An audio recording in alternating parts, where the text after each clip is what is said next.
राज्यात विविध ठिकाणी महिलांसाठी हिरकणी कक्ष सज्ज।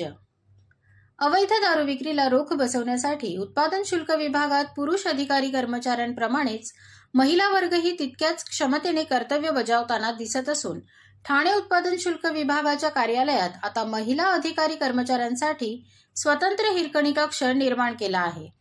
चांगल्या सोयीसुविधा असणाऱ्या कक्षात महिलांना आधार ठरणार आहे। राज्यातील सार्वजनिक शैक्षणिक संस्था, कार्यालय किंवा कंपन्या जेथे महिला मोठ्या संख्येने काम करतात अशा ठिकाणी हिरकणी कक्ष निर्माण करण्याचे आदेश राज्य शासनाने दिले आहेत। त्यामुळे सरकारी, निमसरकारी कार्यालय, बस स्टँड आदी परिसरात हिरकणी कक्ष स्थापन झाले आहेत। आता ठाणे उत्पादन शुल्क विभागाने महिला कर्मचाऱ्यांची सुसज्ज हिरकणी कक्ष तयार केला असून त्याची माहिती जिल्हा अधीक्षक डॉक्टर निलेश सांगडे यांनी दिली। अधीक्षक राज्य उत्पादन शुल्क ठाणे कार्यालयामध्ये आम्ही हिरकणी कक्ष स्थापन केलेला आहे।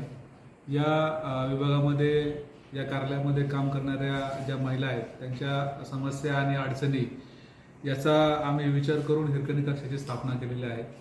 महिलांना ज्या पद्धतीने शासकीय कामकाजाच्या ठिकाणी असणाऱ्या सोयीसुविधा आणि त्यांच्या वैयक्तिक अडचणी या सगळ्या गोष्टींचा विचार करून एक हिरकणी कक्ष स्थापन करण्यात यावा असं मला प्रकर्षाने जाणवलं। त्या अनुषंगाने आम्ही हिरकणी कक्षाची स्थापना केली।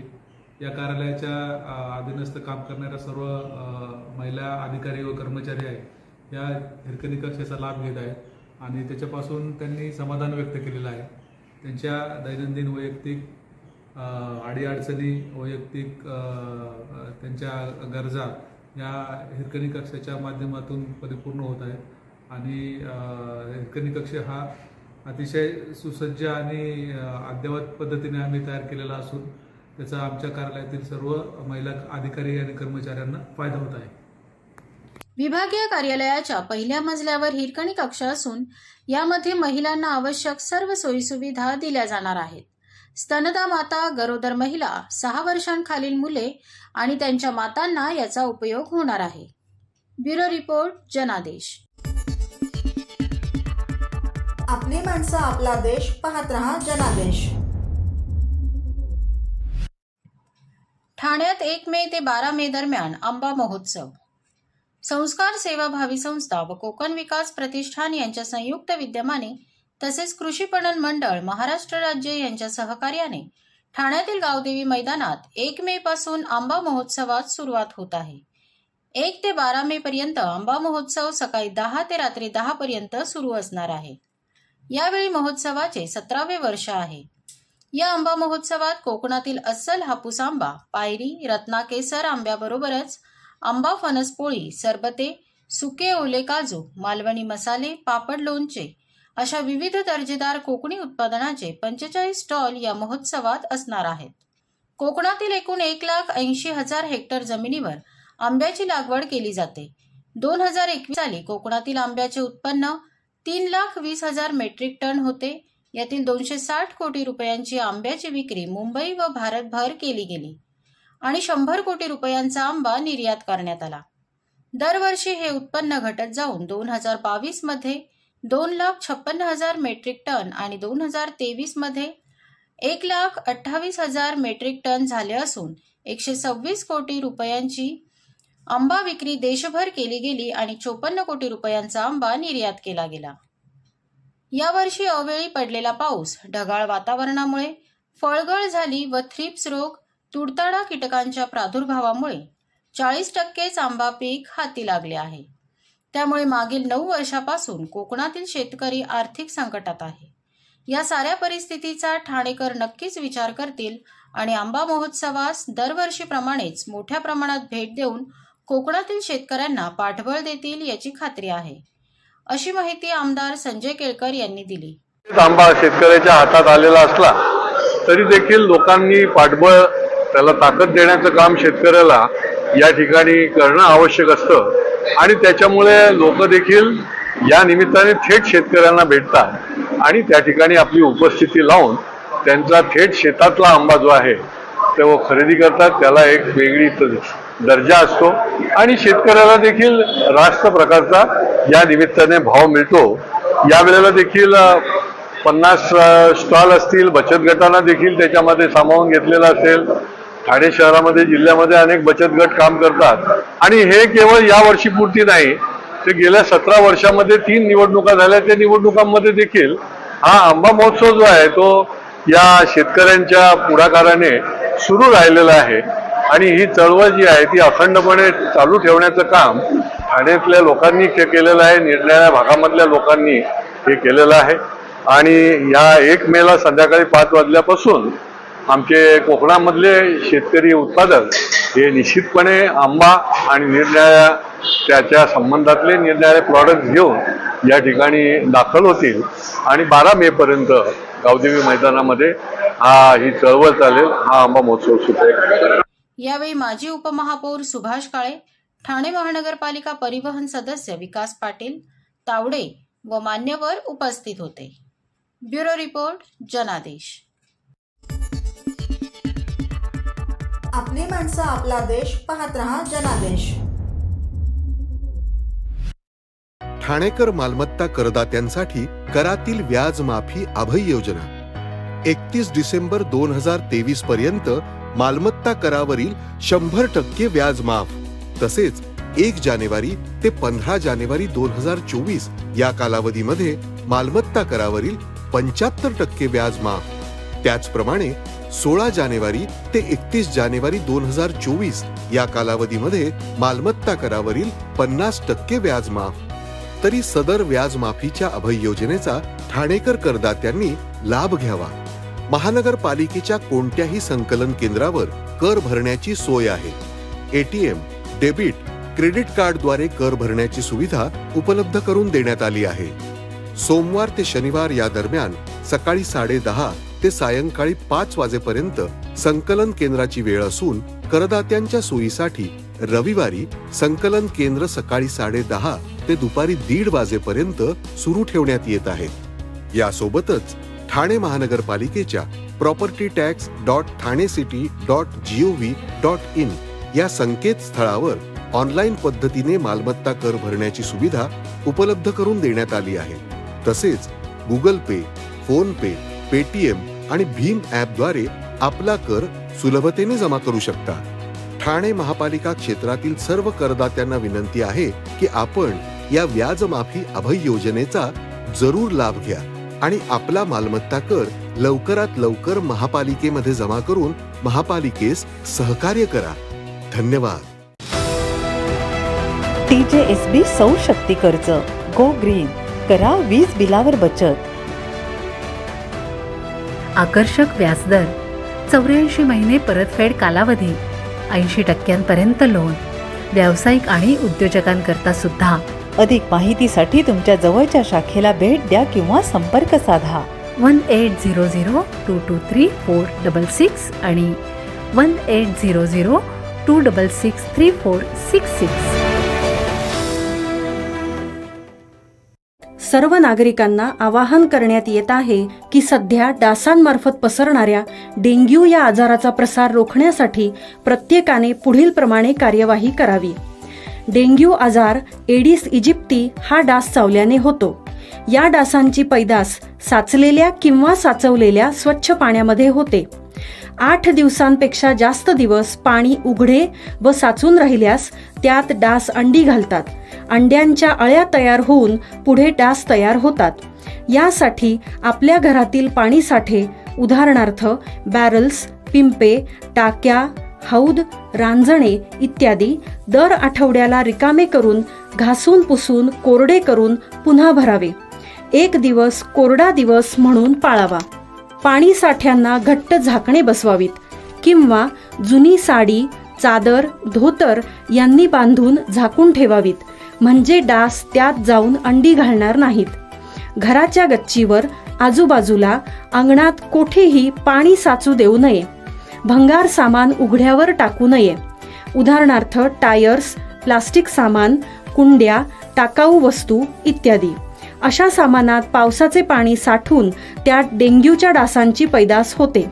घरातील कूलर्स, फ्रीजच्या पाठीमागील ट्रे हे देखील वेळोवेळी कोरडे करावेत. लक्षात ठेवा, नुसत्या फवारणीने डास घनता कमी होत नाही, तर त्यासाठी डास पैदास ठिकाणे नष्ट करणे ही आपल्या सर्वांची जबाबदारी आहे. कोणताही ताप अंगावर न काढता जवळच्या शासकीय रुग्णालयात मोफत औषधोपचार घ्या. अशा प्रकारे नागरिकांनी सहकार्य केल्यास डेंग्यूचा प्रसार रोखणे सहज शक्य आहे.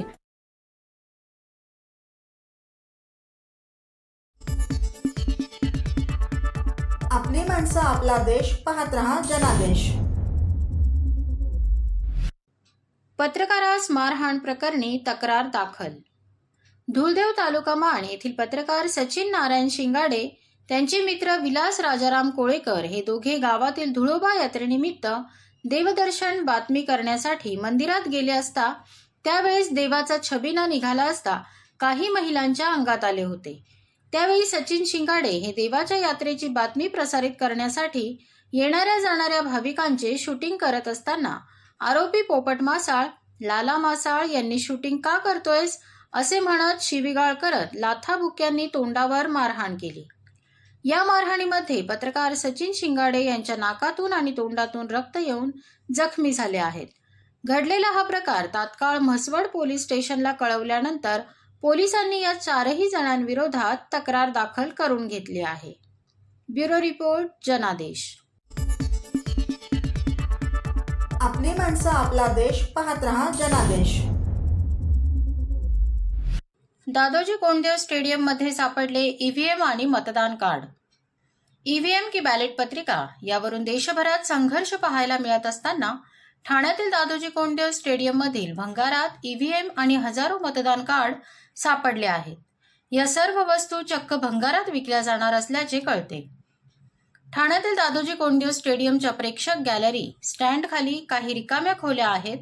ठाणे महानगरपालिकेच्या या वास्तूमध्ये निवडणूक आयोगाकडून काही वस्तूंचा साठा करण्यात आला होता. 2014 पासून साठा करून ठेवलेल्या या वस्तूंकडे कोणाचेही लक्ष नव्हते. निवडणूक अधिकाऱ्यांनी तलाठी, पोलीस, राजकीय पक्षांचे प्रतिनिधी यांच्या उपस्थितीत ही खोली उघडण्याचा प्रयत्न केला. अर्धवट तुटलेल्या दरवाजाला लावलेले कुलूप चावीने उघडण्याचा प्रयत्न करूनही ते कुलूप उघडले जात नसल्याने अखेरीस ते दगडाने तोडण्यात आले. ठाण्यातील दादोजी कोंडदेव स्टेडियम येथील गोदामात सापडलेल्या निवडणूक विषयक साहित्या संदर्भात ठाणे जिल्हाधिकारी तथा जिल्हा निवडणूक अधिकारी अशोक शिंगारे यांनी वस्तुस्थितीदर्शक माहिती दिली आहे. या गोदामातील साहित्याचा व सध्याच्या लोकसभा निवडणूक प्रक्रियेचा काहीही संबंध नसल्याचे त्यांनी नमूद केले. खोलीत प्रवेश केल्यानंतर आतमध्ये विजेची व्यवस्था नसल्याचे आढळून आले. शिवाय या खोलीत अनेक पेट्या आढळल्या. गंज लागलेल्या या पेट्या उघडल्या असता त्यामध्ये बंद लिफाफे, मतदान ओळखपत्र तसेच ईव्हीएम सापडले आहे. या सर्व वस्तू भंगारात विकण्याचे आदेश देण्यात आले. ठाणे महानगरपालिकेकडून सन 2014 मध्ये ही खोली निवडणूक आयोगाला गोदाम म्हणून वापरण्यास दिली होती. मात्र त्यानंतर ही खोली उघडण्यात आली नव्हती. अनेक मतदारांचे ओळखपत्रही वाटप केले नसल्याचे त्या निमित्ताने उघडकीस आले. या प्रकारानंतर माजी मंत्री आणि शरद पवार गटाचे आमदार जितेंद्र आव्हाड यांनी या संदर्भात ट्विट करून या प्रकाराचा निषेध व्यक्त केला आहे. ठाणे महानगरपालिकेच्या दादोजी कोंडदेव स्टेडियममधील जुन्या आणि वापरात नसलेल्या एका रूममध्ये निवडणुकीच्या संदर्भातील जुनं साहित्य साठवण्यात आलेलं होतं. त्या संदर्भामध्ये आज एक बातमी प्रसारित करण्यात आलेली आहे. त्या बातमीच्या अनुषंगाने मी संपूर्ण माहिती घेतली असून त्याची वस्तुस्थिती अशी आहे की ठाणे महानगरपालिकेच्या अंतर्गत दादोजी कोंडदेव या स्टेडियमच्या नूतनीकरणाची प्रक्रिया सुरू असून उर्वरित नूतनीकरण पूर्ण झालं असून फक्त या खोलीपुरतं किंवा गोदामापुरतं नूतनीकरण शिल्लक आहे. हे नूतनीकरण करण्याच्या अनुषंगानं ही रूम जर त्यात महत्त्वाचं साहित्य नसेल तर ती रूम ठाणे महानगरपालिकेकडे हस्तांतरित करता येऊ शकेल का याच्या संदर्भामध्ये ठाणे उपायुक्तांनी आमच्याकडे विनंती केली होती. त्यांनी त्यांच्या अहवालामध्ये असे नमूद केलं होतं की या रूमचा पुढील समोरचा दरवाजा आहे तो थोडासा नादुरुस्त झालेला आहे, तोही दुरुस्त करावा अशी त्यांनी विनंती केली होती. त्याशिवाय ठाणे नगर पोलीस स्टेशनकडून या ठिकाणी गेल्या बऱ्याच वर्षांपासून सुरू असलेला बंदोबस्त सध्या परिस्थितीमध्ये मनुष्यबळाची कमतरता लक्षात घेता, त्यांच्याकडे असलेली मनुष्यबळाची कमतरता लक्षात घेता तो बंदोबस्त जर आत साहित्य महत्वाचं साहित्य नसेल तर तो इतरत्र वापरता येऊ शकेल का अशी विचारणा केली होती. या दोन्ही यंत्रणांकडून प्राप्त झालेल्या विनंतीच्या अनुषंगानं या कार्यालयाने भारत निवडणूक आयोगाच्या प्रचलित पद्धतीचा अवलंब करून या संदर्भामध्ये सर्व राजकीय पक्षांना या संदर्भातली पूर्व सूचना दिली होती. या पूर्व सूचनेच्या अनुषंगानं सदर गोदाम किंवा रूम उघडत असताना राजकीय पक्षांचे प्रतिनिधी त्या ठिकाणी उपस्थित होते. त्यांच्या समक्ष ही रूम उघडण्यात आलेली आहे आणि ते रूम उघडून आतमध्ये साहित्य काय आहे याची तपासणी करण्यात आली. हे साहित्य तपासत असताना या ठिकाणी जुने इलेक्शनचं साहित्य असल्याचं आढळून आलं. यामध्ये जुन्या ग्रामपंचायत, जिल्हा परिषदच्या इलेक्शन्स किंवा जुनं इलेक्शनचं साहित्य, लिफाफे, प्रोफार्मे असल्याचं लक्षात आलं. यातीलच एका ट्रंकमध्ये काही कंट्रोल युनिट दिसून आले. या संदर्भातला सविस्तर अहवाल माननीय मुख्य निवडणूक अधिकारी यांना सादर करण्यात येत आहे. त्यानंतर ही वस्तुस्थिती लक्षात घेता समोरील मुख्य दरवाजाची दुरुस्ती करून तो दरवाजा परत सीलबंद करण्यात आला आणि तेथील बंदोबस्त पूर्ववत कायम करण्यात आला. या बातमीच्या अनुषंगानं मी हे आश्वासित करू इच्छितो की या जुन्या वापरात नसलेल्या गोदामाचा आणि सद्य परिस्थितीमध्ये लोकसभेच्या अनुषंगानं सुरू असलेल्या निवडणुकीच्या प्रक्रियेचा काहीही संबंध नाही. या संपूर्ण प्रक्रियेचं व्हिडिओ चित्रीकरण करण्यात आलेलं आहे. ब्युरो रिपोर्ट, जनादेश.